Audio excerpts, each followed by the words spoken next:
And we turn now to the Salt Lake City mayor's race. Mayor Erin Mendenhall is seeking re-election, but she faces challenges from former Salt Lake City Mayor Rocky Anderson and local activist Michael Valentine. So taking a look at the latest results, Mendenhall is in the lead with 59% of votes. Anderson follows with 34%.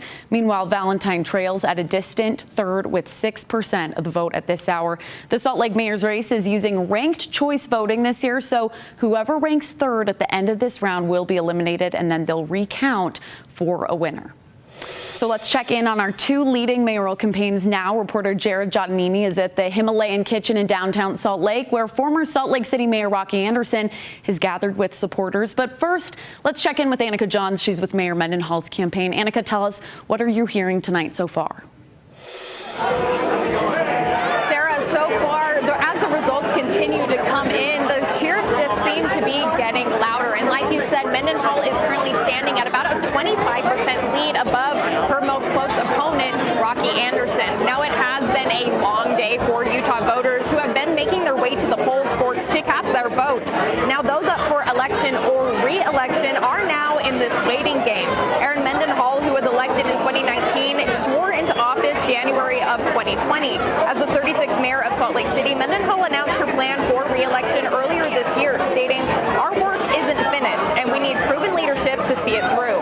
Mendenhall addressed her crowd just shortly a few minutes ago of supporters, saying that Salt Lake City is continuing to move forward. As proud as we might be of the results we've earned and the progress we've made over the last 4 years, this election has also shown that there are things that we can and we must do better. As we regroup for a second term, we will work with new energy and urgency, hard-fought tenacity, coupled with our earned wisdom and curiosity. Now, Mendenhall continued saying that she has new and bigger plans in the works for Salt Lake City. She plans to bring together the state, the county, and other cities to give Utahns all the help they need. Reporting live from Salt Lake, Annika Johns, ABC 4 News. All right, Annika, a lot of energy from Mayor Mendenhall's party tonight. We can hear it. So from the current mayor to a former mayor, now Jared Giannini is live at Rocky Anderson's election night party. So far, Jared, what are we seeing over there? A huge showing of support. The overall theme tonight is optimism. Joining me live now is Rocky Anderson. You just said moments ago that it's going to take a miracle for you to win tonight. Yeah, and I'm not one that really believes in miracles all that much. So, yeah, I think it's pretty doubtful things are going to change. And I've got to say, I wish Mayor Mendenhall the very best and her entire team in city government.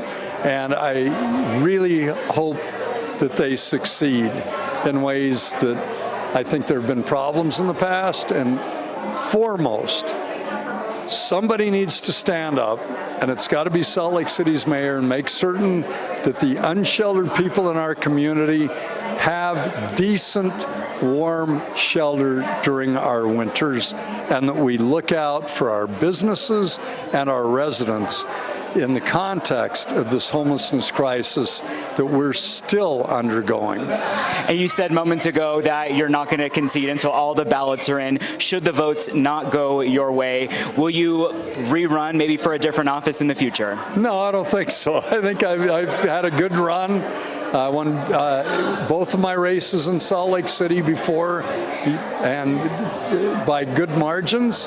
I had a great run for 8 years and have done a lot of other things in this community with the nonprofit sector and my legal practice. I feel really good about what I've done in this community. I love Salt Lake City. I will always be here and will always be an active player in whatever way I can best serve. Rocky Anderson joining us live tonight. Thank you so much. We appreciate it.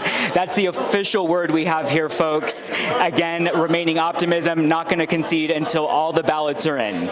Reporting live, Jared Giannini, ABC 4 News.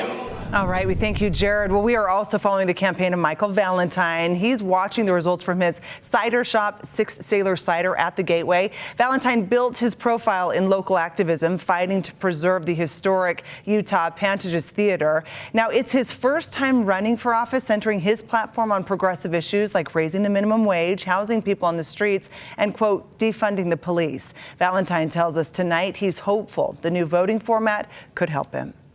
It's really good for me for an underdog candidate. I really almost have to just kind of beat one of them, because if one of them gets knocked out before me, it's more likely, since these candidates are so polarizing and people have strong feelings about one or the other, that I might get more second choice votes and I could end up stealing this whole election.